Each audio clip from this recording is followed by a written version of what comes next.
Hi everyone, welcome back. If you're new here, my name is Lauren and Sunday the kitty is somewhere around here too. Today we are going to make an Adirondack or a beach chair using only 4 materials and tools: paper, craft sticks, glue, and scissors. I'm using a page and fussy cut elements from the newest digital collection by Shabby Art Boutique, and it's titled The Summer House. If you would like to craft along with me today, I'm going to begin by printing a page from the kit onto tissue paper. You could use regular printer paper for this step as well, but I'm using tissue paper because I want the effect of the natural grains from the craft sticks to show through the tissue paper. So I'm using double-sided tape to attach a piece of basic printer paper to my tissue paper and then cutting along the edges. This paper is going to be the tool that helps to feed our delicate tissue paper through our printer smoothly. I'm printing on a regular inkjet printer, and when it comes out, I'll need to cut the sides to remove the paper from the tissue.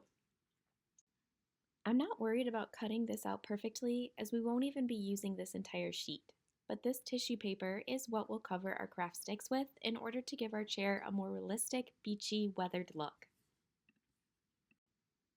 For this project, I'm using craft sticks from the Dollar Tree, which are wider than regular popsicle sticks. Either option works for this project, and it's all personal preference. The best part is that there is absolutely no measuring with a ruler involved. So whether you use craft sticks or popsicle sticks, our process will be the exact same without measurements to follow.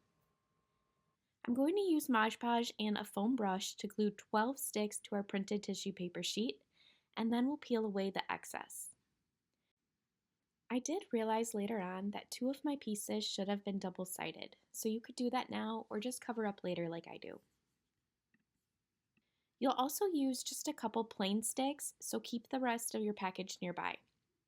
I'm then going to use my scissors to cut down the sides in order to separate the popsicle sticks in order to avoid rips and tears. Using my finger, I then smooth the edges to press any tissue paper that may have lifted up. And this will be your final effect that you'll see. I'm going to grab my hot glue for our next phase, which will be assembling the chair. We are going to begin construction of our chair by assembling the back of the chair first, and you are going to need 5 of your sticks in order to do this.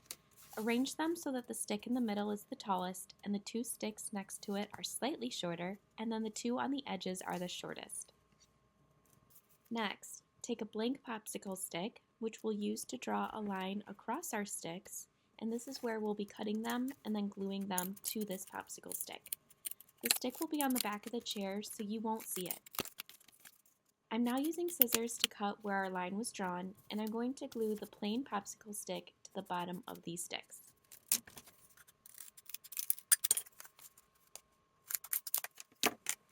I spread my sticks out slightly just to resemble the look of a real beach chair.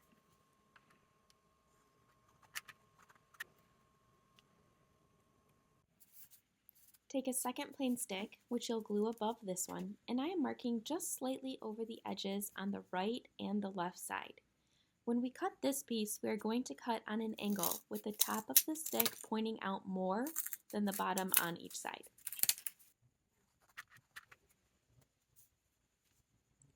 Next, we're going to create the seat of our chair. Grab 5 more decorated sticks and line them up facing down underneath your chair. I'm using another blank stick to draw a line straight down on both sides so that my seat is the same width as the back of my chair. Then we're going to cut off the rounded excess edges on each side.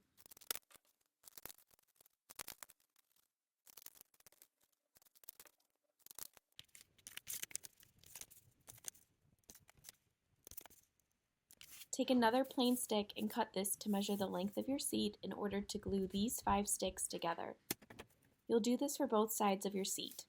Make sure they're perfectly aligned and then glue to both sides.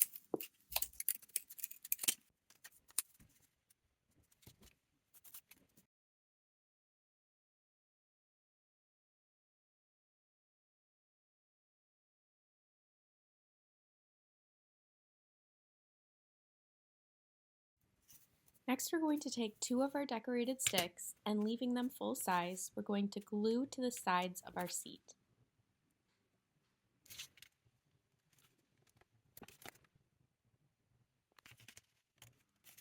Now we're going to flip over our seat and our chair back. Now you're going to see that the chair back does not quite fit with your seat. In order to solve this, we're going to cut from the base of the chair back on an angle on both sides. You want the bottom of your chair back to be more narrow at the bottom than it is going up. Once it fits snugly into position, glue the chair back to the seat.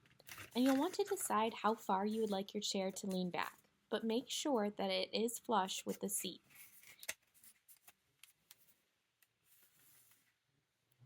Then you'll glue along the bottom so that your glue will be hidden underneath. I did make a mistake here by scooching my chair back down too low. This created a slight problem when I was ready to decorate with the fussy cut elements because not as much of the chair back showed as I would have originally liked.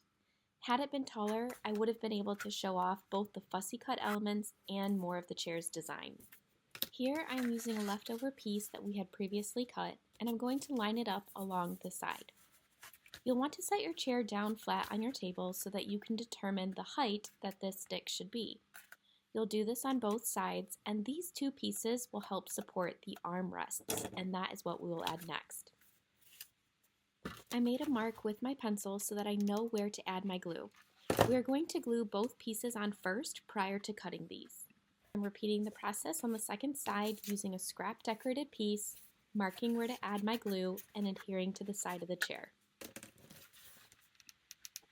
It was at this point that I realized I didn't like that I could see plain wood here on the side of these pieces, so I do go back and I add leftover tissue paper to cover these. Take 2 more decorated sticks, which we'll use for our armchair rests. You will not be cutting these 2 pieces.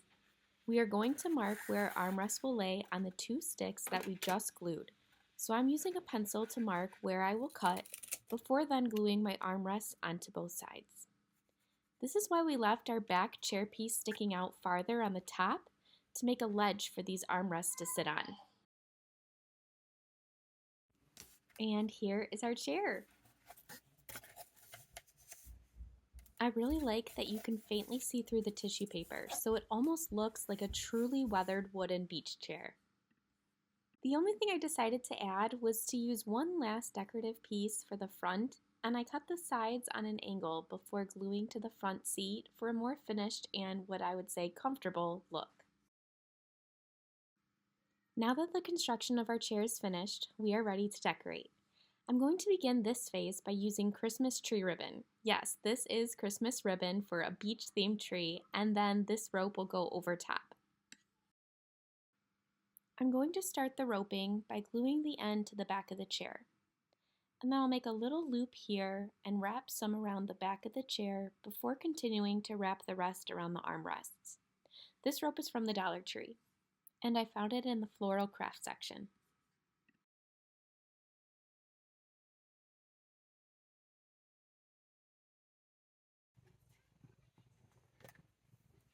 I decided I'd like to make a collage for the front base of my chair, and possibly one for against the chair back. So I'm first working on making a collage with the fussy cut elements from the kit that will be my focal point on the chair. In order to add dimension to my collaging, some are being glued down flat, others are propped up on bubble foam tape, and then I have folded and rounded the legs of the starfish to make them look more 3D. I always seem to find it easier to begin with my focal point in my paper elements first, and then add layers behind it. I think this is technically a backwards process, but I can't wrap my head around doing it the opposite way.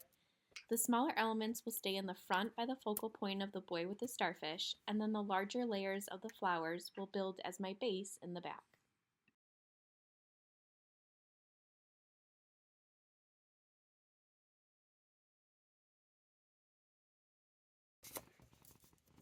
On the back of the chair, for my second collage, my focus is going to be this summer house sign, and I chose to add some fine white glitter just to add a little sparkle to the hydrangea flowers and sand before adding in the seashells.